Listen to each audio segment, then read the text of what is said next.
కొనసాగించట్లేదు. జగన్మోహన్ రెడ్డి గారు తీసుకొచ్చినటువంటి శాటిలైట్ తో లింక్ అయినటువంటి సర్వేని మీరు ఎందుకు కొనసాగిస్తున్నారు? ఎందుకు ఫాలో అవుతున్నారు? అంటే మీరు ట్రెండ్ సెటర్ కాదు, మీరు చంద్రబాబు నాయుడు గారు ట్రెండ్ ఫాలోవర్ కదా మీరిద్దరు. అందుకనే మీరు మీ దిక్కుమాలిన సర్వేని కొనసాగించలేరు.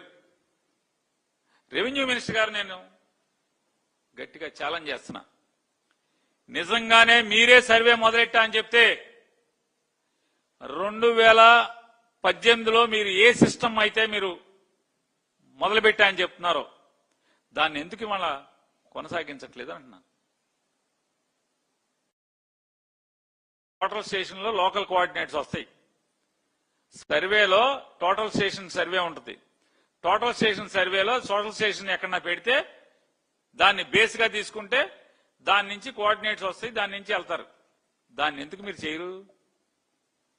జగన్ గారు చెప్పిన శాటిలైట్ కోఆర్డినేట్స్ తోనే ఎందుకు చేస్తున్నారు మీరు?